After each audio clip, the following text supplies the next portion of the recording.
Ready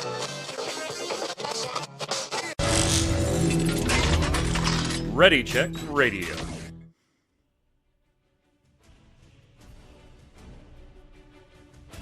Stand by as we get ready to serve up all your news this week in the world of gaming.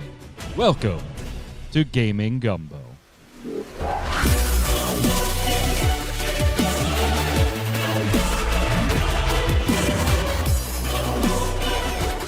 Hello, hello, hello. Hello, Internet. It's Saturday at 7 p.m. Eastern. That means here on Ready Check Radio, it's time for Gaming Gumbo, your weekly gaming wrap-up. I'm your host, as always, Mike Byrne, a.k.a. Magic Man, and we appreciate you being here for episode 116. If you're watching on YouTube or on ReadyCheckRadio.com, thank you so much. While you're there, give it a like, thumbs up, subscribe, notifications, all that stuff. Turn it all on, feed the algorithm. If you're listening on iTunes, Spotify, thank you so much. While you're there, leave a review. And most importantly, if you want to join us live, like chat is right now, Saturday, 7 p.m. Eastern, we'd love to have you here. Joining me to talk through all kinds of gaming fun stuff today, Mr. Dom Greco. What's up, sir? How's it going? You got a very cool background. I like your background today.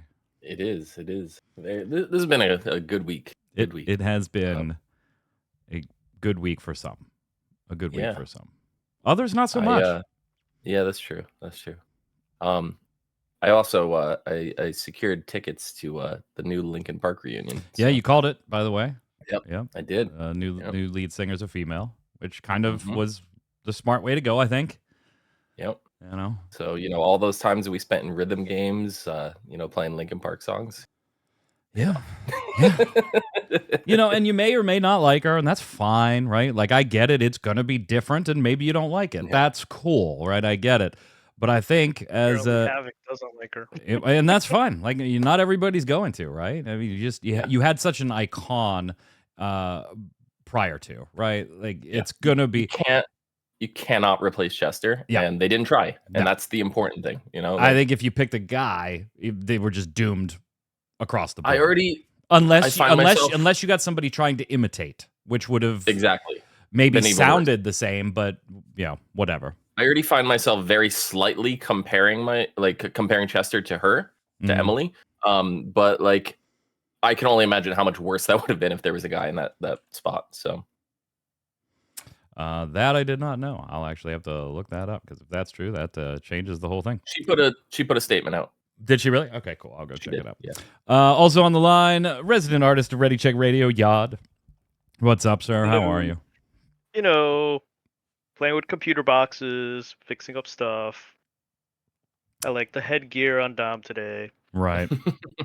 Right. He does got the spikies. He's got the spikies going on. I mean, we'll talk about his background in a second, because yesterday was the release of Astro Bot. We'll get to that shortly, because I felt like if you saw our show notes, you're kind of like, we start bad but get better. Like, we've had some shows where we start bad and get worse, so that's actually good. That is true. It's just all bad news. But let's get the bad news out of the way. And this game is not one that many of us on the show particularly would have cared for anyway. We would have dabbled in it, tried it out a little bit, particularly Dom, just because he's always looking for something not Overwatch that's Overwatchy. So he probably would have given it a little more of a shot than any of us. But ultimately, most of the reviews for it were pretty mid to begin with, even in beta. Of course, we're talking about Concord, the 5v5 PvP hero shooter by Firewalk Studios. Of course, that is under Sony's umbrella. Now, this came out for the PlayStation 5 and for PC. So this was not exclusive to the console, right? Which, okay, good step for Sony, right? Mm-hmm. Let's get it on PC as well. Now, here's the problem. Everything I've said about that game, right? 5v5, hero shooter, PvP, cosmetics, season-type stuff, and while that stuff wasn't there initially, it definitely was going to be. You would probably think, oh, okay. I mean, it's a crowded space, Dom, right? You got Overwatch and everybody trying to compete with Overwatch, of which there's a million of them these days. Marvel Rivals is Mhm. is kind of set to take the Yeah. genre over for at least a month when it launches in December. When it launches in December. At least. At least. But all of those games have something in common. They are free to play. Yes. Concord was not. It had a $40 box fee both on Steam and on PlayStation. And I remember, covering it from Mobomb, they went and held an open beta, a free open beta on Steam that never passed 650 users. Or no, I'm sorry, that never passed 2,500 users. Never passed it in the free open beta. That's pretty bad. Yeah. Now, obviously, maybe they had a ton more on PlayStation, right? I don't have those numbers, but on Steam, they never passed the 2,500 mark for that Right. free open beta. And the feedback was, some people liked the art style, some didn't, some liked the game mode, some didn't, some said the gameplay was okay, it was all very just average, middle of the road, with a few exceptions on some gunplay related stuff. People didn't like some of the characters, okay, fine. So they can change a bunch of this stuff, or at least grow out of that stuff. But the biggest piece of feedback they gave them, Dom, was you got to drop that box fee. There's just no way. And then they launched With the box fee. with the box fee. Yep. It's difficult though when you're gearing up for release and you set your like payment model to be something to then pull it and change it. Like it's not easy to rework the entire economy to make it a free to play game. It seems easy, right? It's just sell cosmetics and stuff. It seems easy, but if you don't have all that stuff prepared and ready to go, you're caught with your pants down at time for launch. Yeah, right? So but I should would have, normally agree, but Yeah. in this particular situation, we knew all that stuff was coming. Like, sure. They had it in the plan to go ahead and do that stuff. Well, they were confident that it was going to be a game that people were going to purchase, and that's just unfortunately not the market anymore. Nor am I saying that free to play saves this thing, right? It was mid to begin with, and it would have struggled to capture an audience. But when you go into your open beta on PC, Yod, and you only pull 2,500 people, that should immediately start red flagging that we need to stop and reconsider some things, whether that's gameplay to make it worth the box fee, whether that's improvements and then a free-to-play launch instead. Again, I'm not arguing that any of this actually saves Concord and it ends up being a success. I don't think it does, but they certainly wouldn't have had happen what did happen. Right. So we know what style game this is because Overwatch. Yeah. And obviously everything's going to be compared to Overwatch because Overwatch is kind of like the progenitor. It's the big dog on campus right now, yeah. Right, it's a big dog on campus. And when Overwatch launched, as I've said many, many, many times, Overwatch promised quite a bit of story to go with this PvP game. And obviously they didn't deliver, mostly. They kind of did, but kind of didn't. And they were supposed to have Overwatch 2 was supposed to have a first person, one player solo story. So you see what's out there, and you see like Marvel Rivals, you see all the other ones. I think Apex Legends. Yeah, all of those fit in the genre. All those things, and they're all free to play. So when you're developing a game like this, you've got to learn from the guys that went ahead of you. Or you better have something worked out that is just so mind-blowingly different in that genre that you have to charge the fee, right? When you look at, and Dom, you're totally right. Like, you can't just immediately flip a switch in most cases and make things free to play. But when you are creating a 5v5 Overwatch-style team hero shooter game, you immediately, from ground one, when you decide that's the project you're going to work on right now, like, you have to say, okay, are we all just going free to play? Or are we going to create something so different people are going to want to pay for it? Right. Like, that has to be, like, week one before, like just in the concepting phase. Or this could be a big brain strategy play and get all this crazy press, right? And then they take it down and they relaunch as free to play. Yeah, so that's what happened. It launched, and Sony, a week later, said the servers are shutting down Friday. The game shut down Right. yesterday. Whoops. The Oof. game shut down yesterday. It got shut down just shy. What's up, Mr. Winter? Just shy of its 2-week birthday. It didn't make it 2 weeks before Right. Sony said, Yeah. take it down. Now, they did kind of leave the message vague on we're going to rethink some things. So maybe we see Concord, as Jason Winter says, Concord, a Realm Reborn down the future. I think it would be a Realm Reloaded. It's a shooter. Yes, somewhere down the road. We've seen games do this occasionally. Multiversus, the fighter by Warner Brothers, that kind of just put the brakes on in a beta and said, you know what, we're not coming out. We'll see you next year. And they did some things. We have seen other games do this as well. Now, whether it actually comes back or not, I think it has to ditch the name Concord and just go away and hope, because you can't be tied to those Google search results. Like you just you can't anymore. Particularly if the year or a year and a half, 2 years from now, you decide to do something else. Whether it'll be free to play, whether it'll be the same game, I don't know. But I do know one thing for sure, Dom. I got my fucking physical copy right here, baby. Yeah. Hell yeah.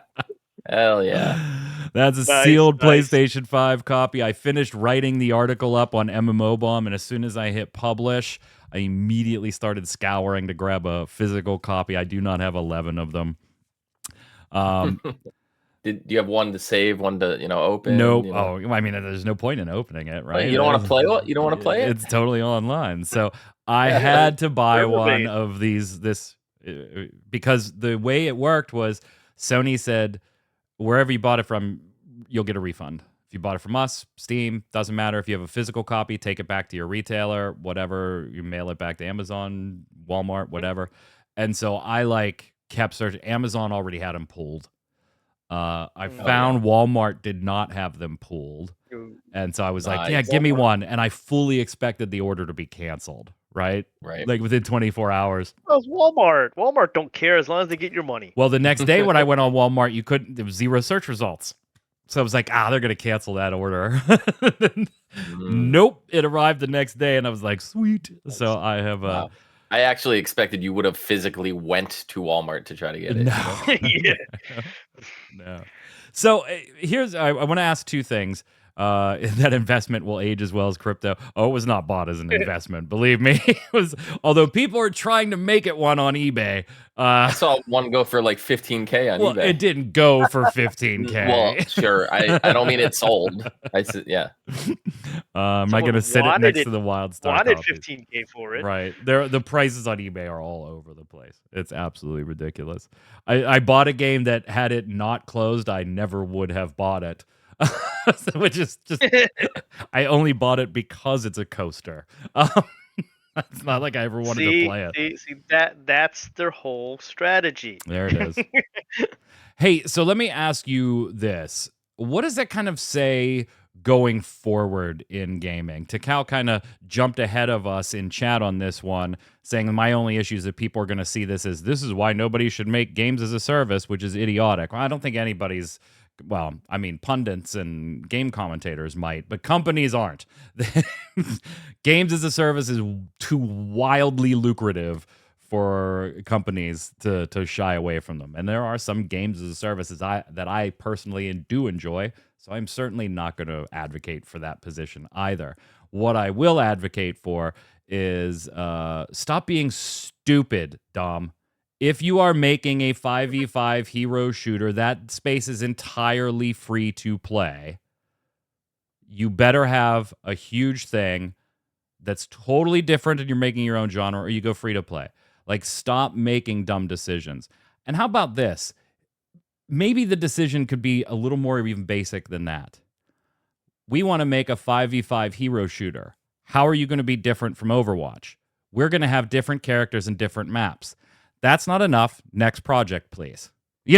Like, you've got to have something. But what does this say for the future of gaming, Dom? I just, in general, I don't think this is a bad thing to like look at this and be like, oh, you should learn your lessons from this. Like, they put out a product, it didn't work. Everybody got their money back. There's no harm, no foul when it comes to the player base. So you can't look at this and be like, games as a service doesn't work, right? Because you invested and you got your full return back, right? If this went another way and they didn't issue out refunds, then you have an argument, right? But for this, I don't think there's anything wrong with it. Yes, they misstepped everywhere along the way, except for returning the money back to the players. But I think that like I said, I think this is a big press move, right? I think Sony knew exactly what they were doing, right? And all what no news is bad news, or what how does that saying go? Like all news is good news or whatever. No such thing as bad press. Yeah, that's the one. That's the one. That's the one. So, I think that this is the long play. You see Sony try all these weird type of things when it comes to like the media. You remember the interview and the leaks and all that. This is not out of the realm of Sony at all to do something like this. So here's where there was an article on Wired specifically Yod looking at like, hey, Concord's 2-week death offers a bleak look at gaming's future was their headline.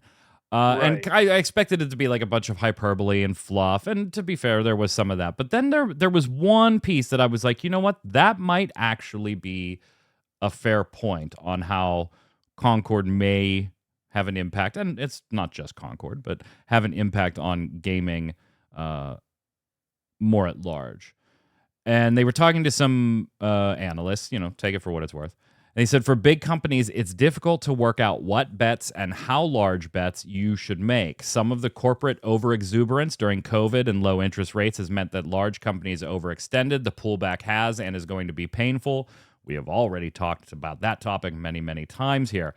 But he went on to say, if you have a stable parent company, if you're in the video game industry, with a balanced set of single-player and live service releases, you should be in decent shape. But the middle of the market is disintegrating. The game industry is deprofessionalizing in many ways. Games as a stable profession will be tricky for many people in high GDP countries. I think innovation is more likely over the next decade to come from smaller companies with lower budgets that are happier to take smaller risks. This has been true for many years, but the current commercial environment makes it even more truer than ever. And I think there's an element of truth to that. We do see companies like this. Concord's a perfect example, right? Like it was Sony placing a bet to try and make a 5v5 hero shooter, but they played it entirely too safe, and it was exactly mid, which is what it was going to be if you were playing safe, and it didn't make it because they tried to slap a box fee on it too, in addition to it being just another hero shooter. Right. I think over the next 10 years, you're more likely than not to see innovations and changes from smaller to mid-level companies than any of the big dogs. And that's been kind of the trend for the last 5 or 6 years. I'm not saying that's new. I'm saying it's just going to accelerate.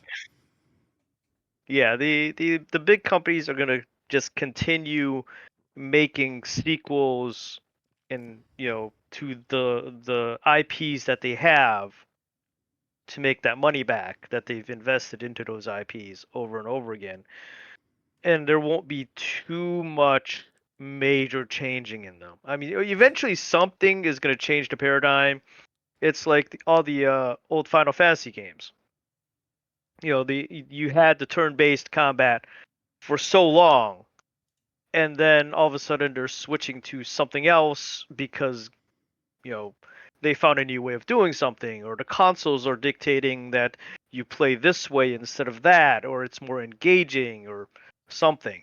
But it's still going to be those old IPs, those old ways of playing.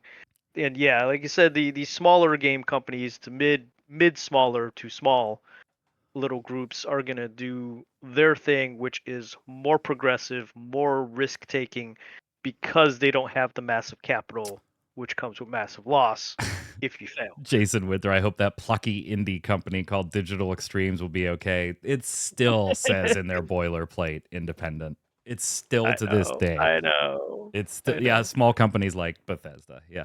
Okay, I did not Mhm. put this in the show notes, but I'm so glad Jason Winter is here because he will get just as big a kick out of this as I did. I saw a headline when I was just surfing the internet this week after I'd written up the Concord piece and just trying to like gauge other people's reactions to it and who thought it was lol worthy, meme worthy, and whatever. There was a headline on GameSpot that said Concord is shutting down after 2 weeks, but is that unprecedented? To which I said, having covered video games for almost 18 years, 19 years, closing in on 20, I went, yes. Like, it absolutely is. Now, even in my article, like I talked about multiverses and having a game pulled offline and coming back or closing down games that have closed down. I could think of 2 or 3 when I wrote the article immediately that I included in there that, yeah, Crucible, Jason's right, that made it a little bit longer and things like that. But I was like, okay, what is Eddie Makuch, Makuch, Makuch, Butchering names. tries to make the case that it is not unprecedented in the following way. By giving you whatever the case, some games that launched poorly enjoyed success down the road, so the book may be not shut on Concord. Keep checking back. In terms of Concord, is this unprecedented? The launch to shutdown time for Concord was quick. In fact, it might be the fastest release to shutdown we've ever seen from a major studio, which by definition, that sentence would mean it was unprecedented. Although, again, it's possible Concord could return, but plenty of other games, including high-profile titles based on major IPs, have launched and shut down in relatively short order over the years. Let's look back at a few. Battleborn, released May 2016, server shutdown January 2021. That's 5 years. Mhm. I mean, there was a switch to free-to-play and stuff in there, too, but that's 5 years. Crucible.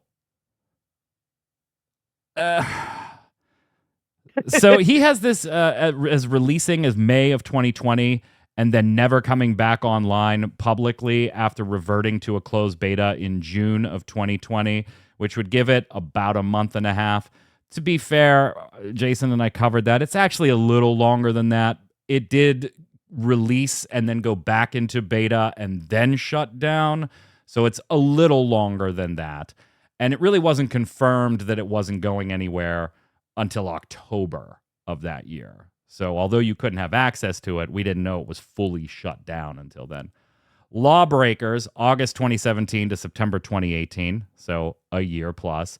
Radical Heights, April 2018, September of 2018. Okay, all right, 5 months. Anthem. You know that's still on, right? Like, it may not be getting active development, but it's still on. The servers are still online. I Yeah. mean, if you bought the game like I did, You could still buy technically it. log on. Yeah, you can still buy it. Yes. I didn't know you could still buy it. Knockout City, May 2021. Official servers closed June 2023, but a private server is still online. Bleeding Edge, March 2020. Remains online, but the game's not getting any more development. So these are what we call maintenance mode, author. These are not dead games. They're just dead games, if that makes sense. Rumbleverse, sure. August 2022 to February 2023. Gigantic, July 2017 to technically July 18, and then it came back, and then it went away, and now it's back again. Warhaven, September 2023, April 2024. Mortal Kombat Onslaught. My God, you're reaching. October 2023 to October 2024. You reached and still came back with a year. So all of this the dude got blasted in the comments. There was like every example you gave says, yes, this is unprecedented for something this big and this expensive to be shut down in 2 weeks. I mean, he got a lot of post engagement out of it. Oh, I'm sure. I'm sure. Hey, you guys feeling old yet? Oh, I was building the computer and I hurt my knee doing it. So yes. That's amazing. PlayStation is celebrating 30 years. 30 years. Yeah. Yeah. Holy hell. It's a lot. That's a lot of years. But that is a lot of years. They're going to be doing it over the course of the next few months into the end of the year. They're going to be releasing My First GT, Gran Turismo. It's going to be like a free trial version to kind of just get people playing and into Gran Turismo 7, bunch of tracks and all that stuff. That'll be this holiday season. They're also putting up, in collaboration with Sony Music, from October through January, they're going to be releasing soundtracks on Spotify so that you can go and stream them anytime you want or purchase them as digital music ownership if you want. On Amazon Music, Apple Music, and other retailers. You're going to see soundtracks from God of War 2, God of War Ghost of Sparta, Twisted Metal, Starhawk, Unit 13, all kinds of stuff. They even have curated 30th anniversary lists on Spotify. Those are actually already up. There's a whole like little shapes of play thing that they created where you can just go mess with, the iconic shapes and create things, kind of like I don't know. I don't want to say Lego because it's not, but very similar. They're going to have a bunch of multiplayer stuff going on for free on the weekends throughout the rest of the year. There's going to be PlayStation tournaments. There's a ton more coming. This is just what they initially showed off, and one of the images seemed to indicate $99.99. Wrong system. Seemed to show off, if you looked through the transparency of the layer, what the PlayStation 5 Pro will look like. We expect to see that soon as well. But man, yeah, that makes me feel really, really old. Yeah. You got any PlayStation stories, Dom? Like looking back on 30 years of your own personal PlayStation history? I just remember not really getting behind PlayStation like when it first came out. I was very much a Nintendo fanboy at the time. Same. Still partial to Nintendo. I remember my first experience with the PlayStation was I really wanted to play Final Fantasy VII, right? So this is like the first game I ever played for it. And my friend was going away on a 2-month vacation to Florida, and he's like, "Here, I'm not gonna have time to play it. You can borrow it while I'm gone." And I'm like, "Oh, perfect. All right, that sounds good. That's plenty of time to beat this game." He said, the only condition, just if you play Final Fantasy, don't save over my save file. Oh, well, of course not. Of course not. What do you think? First thing I How did you fuck that up? Because you were a Nintendo boy. You really wouldn't have understood memory cards and stuff yet. Yeah, so it was the slot system, and it's like I was on the correct slot where his, and my save was right under his. It was slot 2, his was slot 1. Course. Looking back, I should have maybe went to slot 7 or whatever. But it was I went to quick save, and I thought it would remember where you last saved, and it didn't. It starts at the top of the list every time. Mm-hmm. Chad, if you've got one story, let us know. Yeah. Jason put his in there. What about you, Yad? Original PlayStation, I remember one of my fondest memories is Monster Rancher and Monster Rancher 2. Yeah. Where you actually had to go and find monsters on other CDs. On the other CDs. Yeah, on other games. So you're sitting there searching through all your different discs and stuff, seeing what's on there, because each one of them's a little different, and each one of them give you a different monster with different stats, and it was just really engaging. Of course, I was early on in college, so Yeah, really you ended up kid. sitting there with your entire CD music collection that you just drag over to the PlayStation, and you sit there, keep popping the lid, switching the disc, letting it read, popping it, putting the game back on, then it would say, "Okay, let's see what we got." Yeah, it was Pokemon Go except for your CD collection. Right, which is amazing. It was at the time. You were like, how is this even working? I took the game out. How does it know to load itself back at this exact spot? This doesn't seem possible. Exactly, yeah. And how is every single disc that you have give you a slightly different critter, whether it's stats or a different creature altogether, or what's making it do that, and how can I maximize getting the best one? Then you'd find out from like a friend, you're like, oh, the Garth Brooks collection gives you this. And you're like, oh, son of a bitch. I might actually have to Gotta buy go the Garth buy Brooks Garth Brooks. collection. Good Lord. Right? Takao saying, my biggest gaming regret is still getting an N64 over a PlayStation 1. I had to keep constantly trading my N64 to other people to play Metal Gear Solid 1. Baron Vagabond says, played Street Fighter on the PlayStation in the Target break room. My first job. Wow.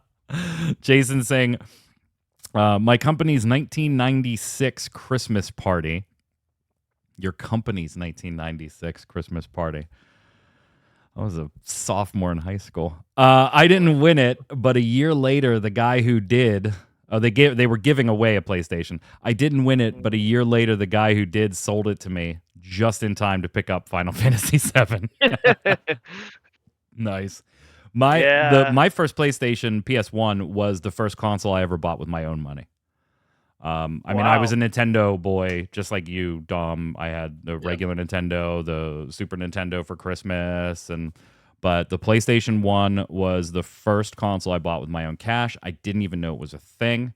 I was at school, and a friend of mine was reading a strategy guide in religion class in high school, and he was reading the strategy guide in religion class for a game called Resident Evil. I had no clue what that was.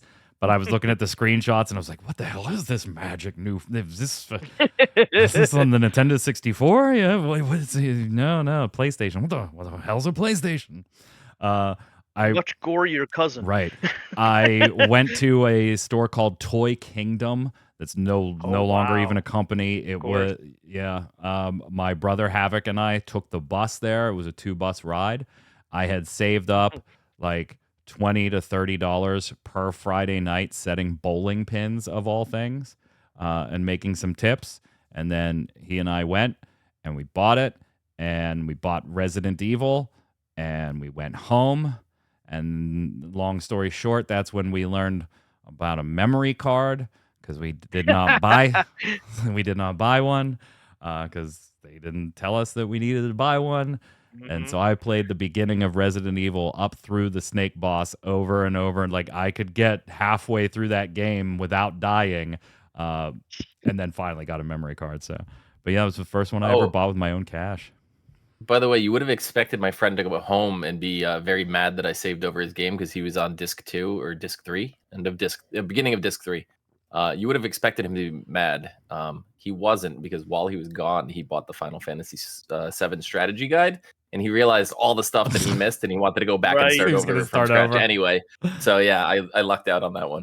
Tazeb saying, my mind was blown when I was at a friend's house, and the PS1 game James Bond had Swedish as an option. Oh, that's rare. Yeah. Takao, remember going to Toys R Us? Oh yeah, Toys R Us was the shit. You go Toys R Us. What about Child World? Yeah, or Children's Palace. Yeah, or yeah, it was Children's Palace up in here, and then they ended up getting bought by Toys R Us. Right, because that's the way you do it. The whole outside of the building was themed as a castle. It was a castle. Yeah, it was crazy. So, Final Fantasy VII, after an initial playthrough, was actually banned in my apartment because there was 4 of us, not including the guy that said you can't play this anymore, and the 4 of us played it for a week solid, switching off. Like, one of us would have to go to class, so he hands over the controller to someone else. That person has to take a nap, hands over the controller to someone else. Oh, and so we spent an entire freaking week 100%ing the game. Baron Vagabond says it's KB Toys for us. Yeah, KB Toys was here too. Oh yeah, KB. Yeah. We had they had to ask about batteries with every single purchase. You could go in there and buy like a stick of gum. They'd be like, "Do you want batteries with that?" Otherwise, your purchase was free. Yep. Yeah, KB Toys. And then you go to the mall, right? Since we're talking about all this stuff, you go to the mall and you had options as far as video game stores in the mall too. Remember? You had Funko Land. You had Funko Land, and that really wasn't a big one here, but I did know about that one. But we would have Babbage's and Electronics Boutique. Yep. Which later became EB Games. Just to get rid of the name. And then you could go to Borders, right? And they would have a bunch of media there as well. Barnes and Noble really didn't get into the video game portion. If you go, they have some there. But yeah, Havoc, FYE. FYE was a big one. For your entertainment. Oh, Suncoast. Jesus, Suncoast, there's yeah. a name from the wow. past. Suncoast. Yeah, and then obviously like Best Buy, Circuit City at the time.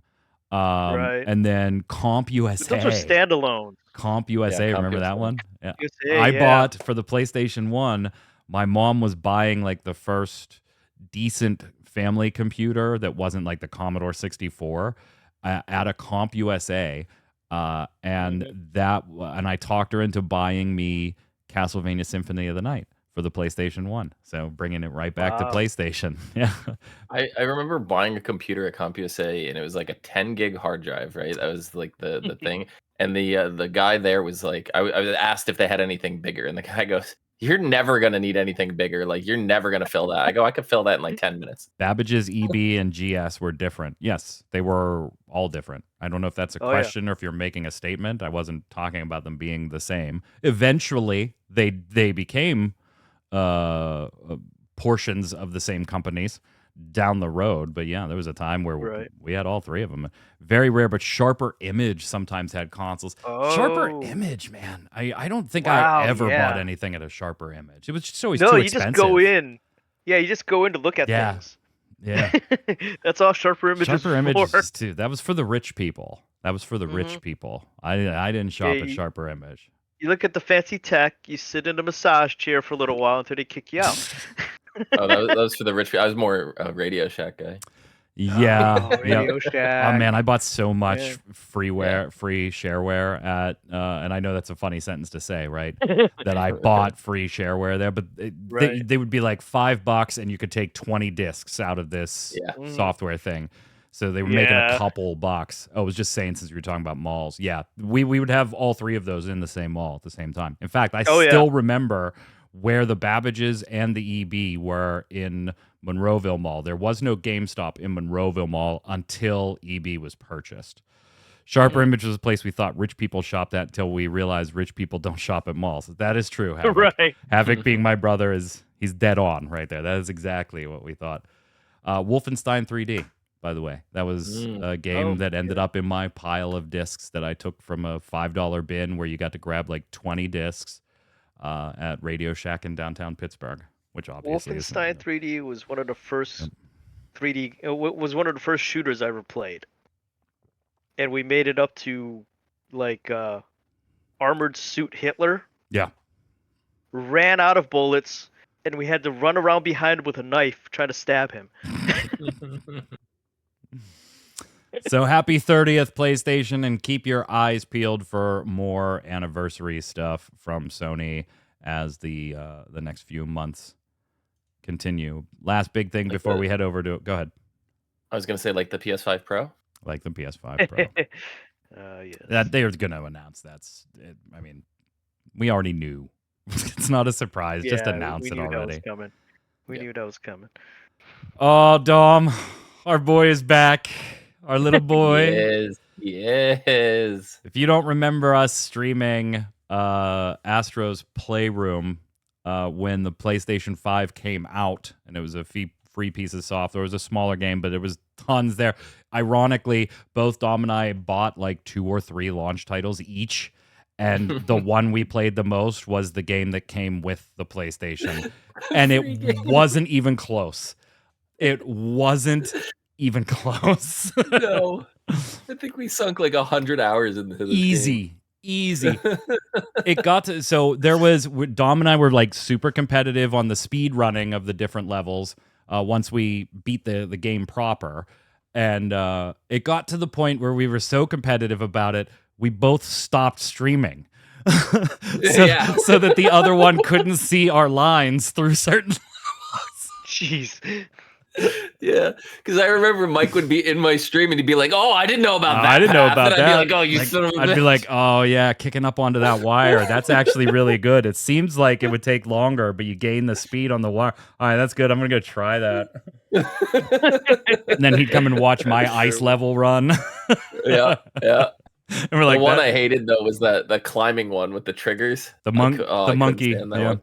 So Astro Bot came out yesterday. It is a full-fledged Astro Bot game where it's Mario 64. It's Mario 64, Mario Galaxy in Astro Bot world, which is very similar to Playroom, except this is much, much, much, much bigger.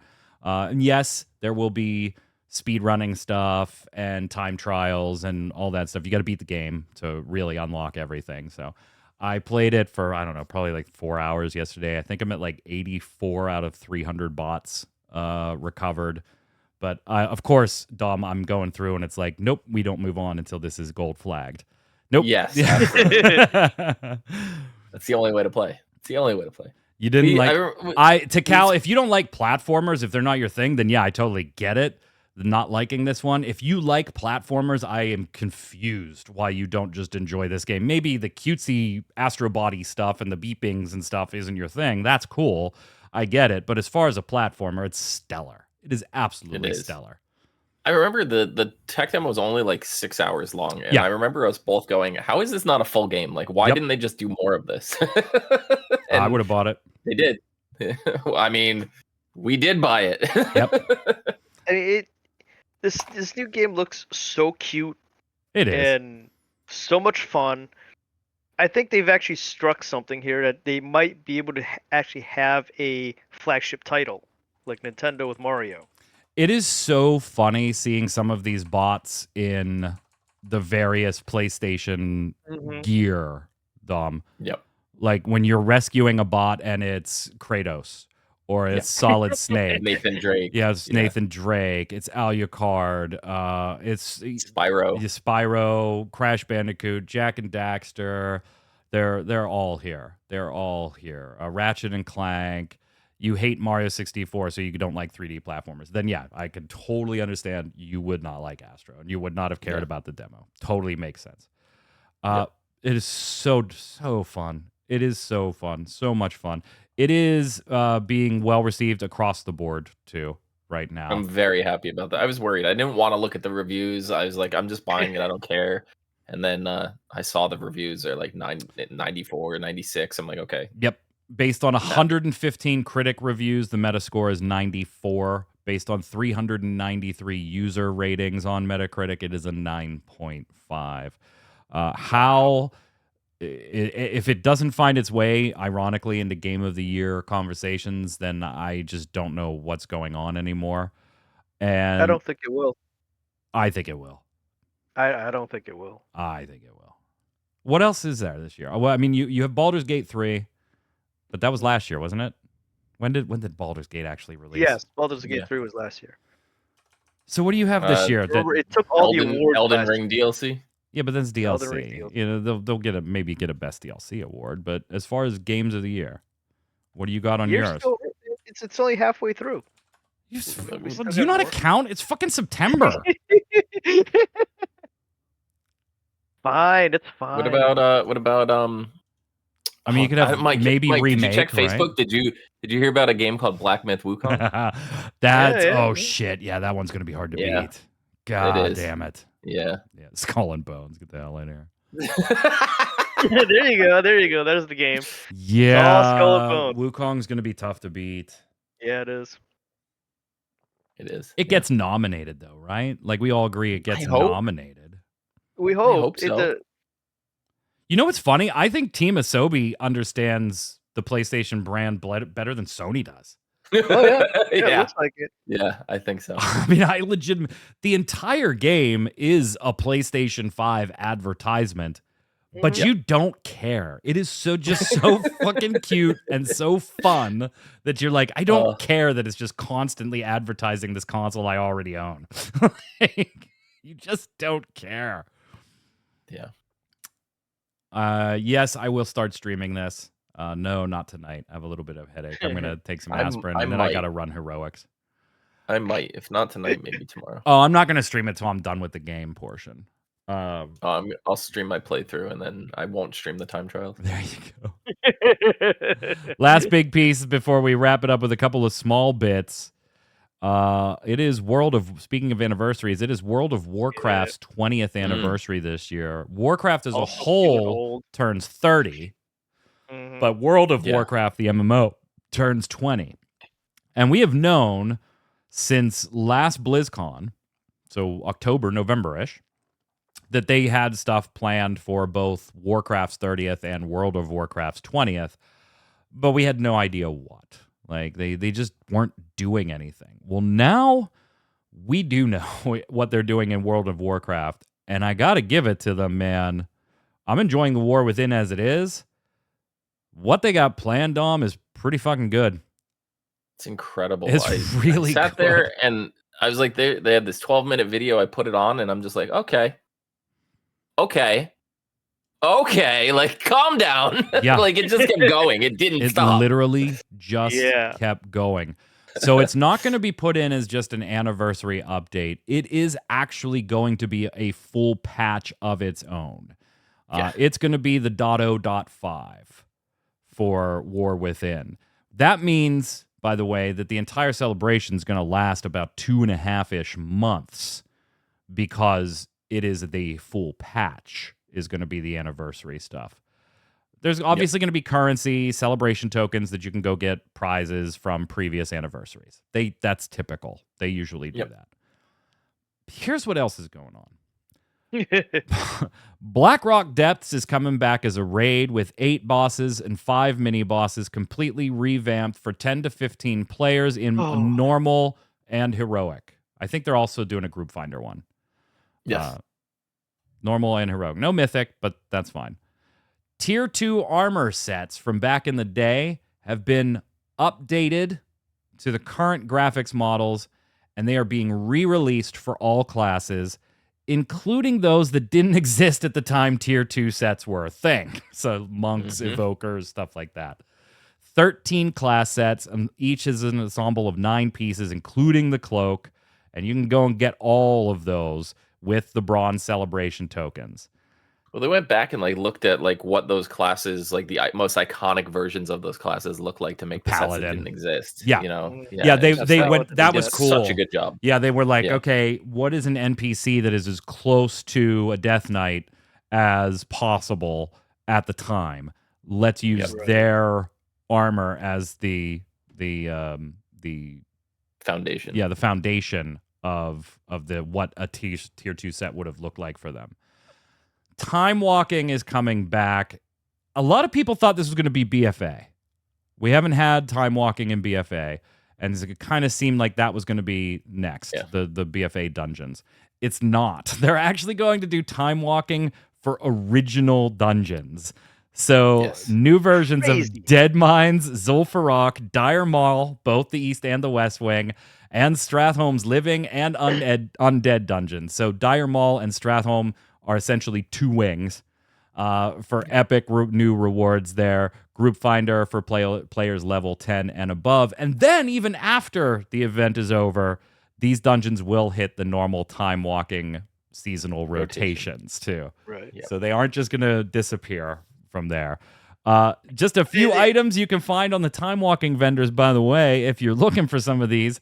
Enchanted Spellweave Carpet from Wrath of the Lich King, the Amani Hunting Bear from Burning Crusade, and the Frey Feather Hippogriff from Classic. So if there's a couple of mounts that you need that you haven't been able to farm up, you got those. Then, but wait, there's more. I'm Billy Mays-ing it, right?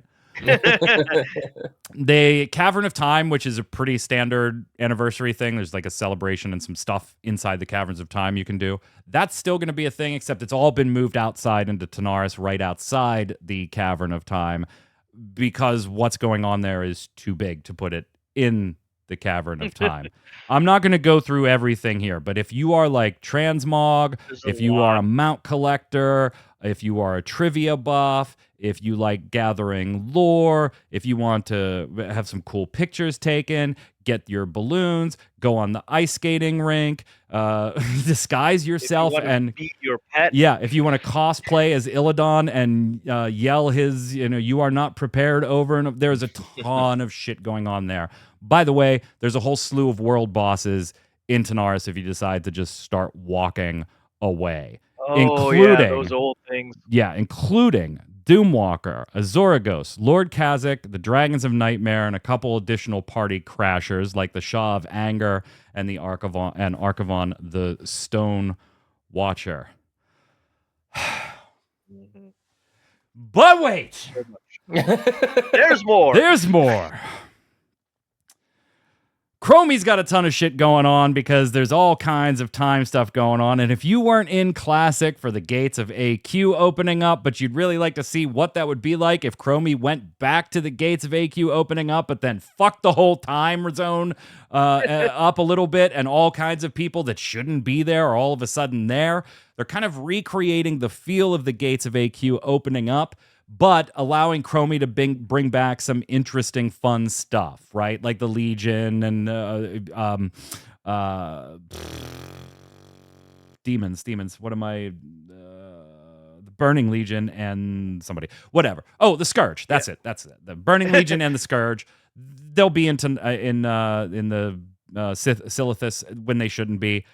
And there will be bosses that shouldn't be there, including Tichondrus.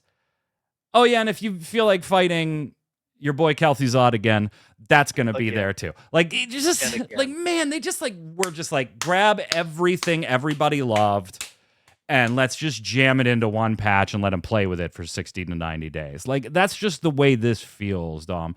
And I'm not even done. I'm not gonna go through the rest of it because it does get smaller and smaller. Korak's Revenge is back. There's all kinds of new stuff on the trading post. They're gonna be bringing stuff onto the trading post that hasn't been there in a long time, some things that have never been there. So there's just so much going on. They really nailed it on this one for me. Absolutely nailed it. I'll say the only thing that I'm slightly disappointed on is for, I think it was the 15 or the 20. I think it was the 20 actually. They did the Molten Core yes, time walking, and I was really just hoping we get that back at any point. I had fun running that. They are giving the pet away. Hate Spark the Tiny was listed as one of the ones that was exclusive to that event. They're giving that away again, so like that's good. But you know, I want time walking Molten Core. That's all I want. Time wants to know what time walking is. Time walking is basically a way to make old, outdated dungeons relevant to players that are playing today who are at max level. There's a rotating schedule, usually released, in order of expansion. They kind of jump back in this one. But you can level up alternate characters, go collect old transmog items, but the difficulty and everything in the dungeons has been now tuned to match today's content. So the Dead Mines, one of the very, very first dungeons that you would run if you rolled a human in Classic at level 16-ish to 18-ish, depending on whether you had a group or not. Yeah. You probably ran it once, maybe twice, and then never looked back. Now, to be fair, there was a remake of Dead Mines, so this may be kind of a weird example, but pretend it was never remade. Pretend it was never remade. Now it's an updated version with enhanced difficulty for current players, and you can go back and play those, and it's still meaningful to play them. Yeah, So, you either get scaled up or down, or down. along with your gear to be able to do this at like everybody goes in on the same level. Right. And because they do a rotation, whatever's in the rotation will drop the current currencies that you are gathering. Yep. From boss drops and stuff like that. The Unreal fights in kind of, yeah. Except maybe on a whole dungeons. I mean, they just nailed it. They nailed it. They absolutely nailed it. As if I wasn't liking the expansion enough. Yod, you don't care about any of this, do you? We had Troy. He didn't care about any of it either. I keep tabs on Warcraft because, I played back in the day and I played in the original beta for it. So, and I do like the characters that they created back in the day. I just, after a while, I just lost interest in actually playing it. Fair. They should have. They And should have gave us Skullomance and BRD as 40-man raids. That's what they should have done. No, God, no. They used to be. They used to be. Go I know. back. I That's know. what I'm saying. This is the anniversary. Go No. back. Let's do it. No, you don't go back like that. You don't go back. I'm really excited for Depths as a new raid. I'm really excited.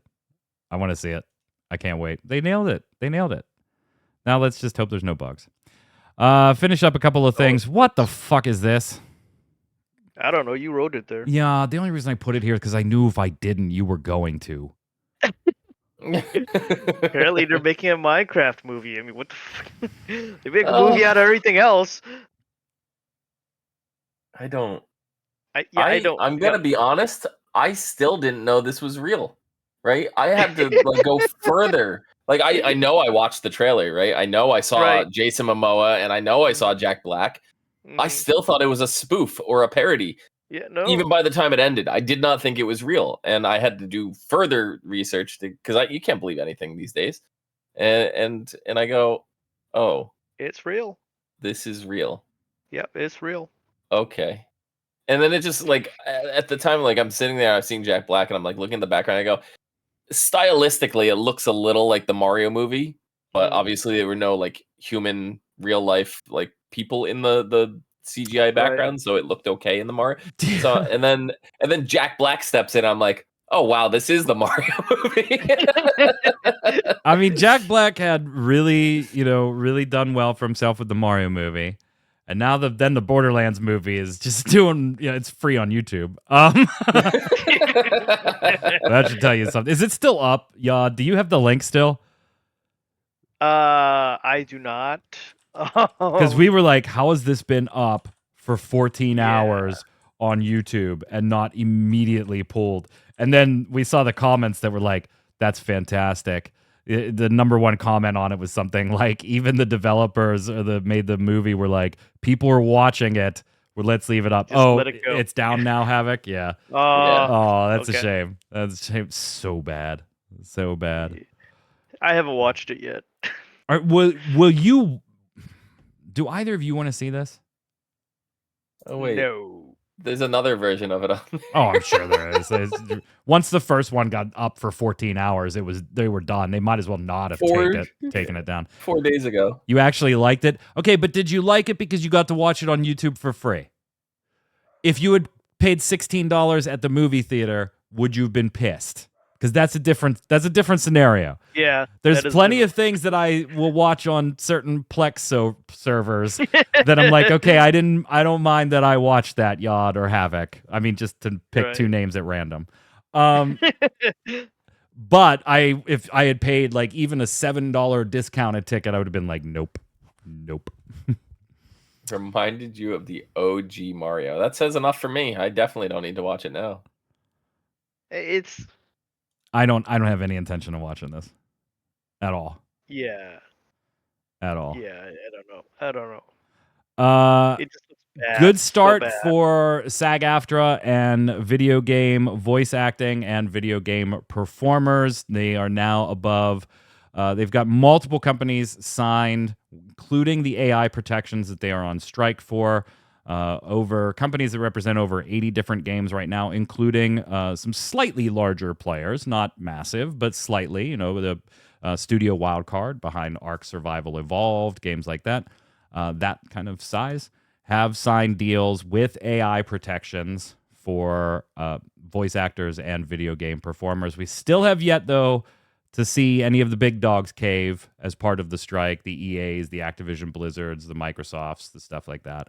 We'll have to see what happens with all of that. But it's a good start. It should have been rated R, and then it was based on an M game. They made the movie PG-13, which makes it weird. Yeah. For what? For Borderlands? Borderlands, yeah. Which hopefully means they'll have a rated R version released later on. It's too little too late. Yeah. Oh, I'm not saying that save it. I'm just saying somebody will probably release that version to try to make a little more money off of it. Maximum Football is actually finally coming out. This is one that Jason Winter and I have kind of just been like side-eyeing for a while because it's been in development forever as a free-to-play Madden football simulator alternative. Obviously, it does not have the NFL or the NCAA licenses, so it's not going to have that appeal if that's really, really what you're looking for. But it is UE Engine, Unreal Engine 5. It is free to play. It is going into early access via Steam November 7th. Now, eventually it will release for consoles, but you're going to have to wait a bit for that. When it goes into early access, you will have exhibition mode, offline versus AI, 1v1, multiplayer, 1v1, spectating, AI versus AI, if for some reason you really wanted to do that, dynasty mode, single player as college football, practice mode, player customization, and the Maximum Pro League. At full launch, later down the road, it'll get a pro football franchise mode and a career mode and some other smaller modes planned. If you were looking for a Madden alternative, it's something to keep an eye on. It's actually going to come out. I don't know if it'll be good. I haven't taken part in any testing, but yeah. I think the player customization is going to be the key to it. Yep. Probably. Yep. No real teams, no buy. Yeah, some people are going to take the, like, hey, if I can't play the Steelers, then I'll just go play Madden. That's going to be a big portion, right? And I can't really fault anybody for that. The licenses are a big part of it. If they allow modding, it'll have NFL teams and players on day one. They probably won't, Jason, during early access, but maybe after. I mean, it depends, because like you look at the WWF games, and they don't allow modding, but they're still modding. Mm-hmm. So yep. There will always be modding. Let's go do games of the week.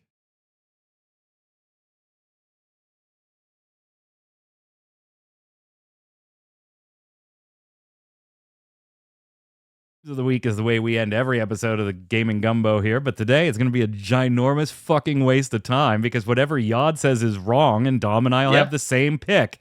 I'm going to go with Astro Bot. What do you got, Dom? Oh yeah, right back Astro Bot. Astro Bot. Hey Yod, look, it's already open. Yod, you got a suggestion? I want to play Astro Bot too. Yeah. Go play Astro Bot. And if you're not into platformers, then recommend a game of the week in the comments for us.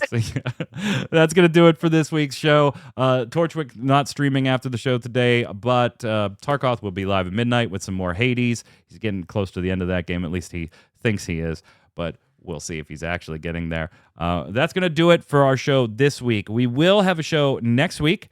And then on the 21st, we will have off. I'll be at Los Angeles for the Last Chance qualifier and hopefully the Nationals of Final Fantasy TCG. We'll see if I can sneak in on that Last Chance qualifier.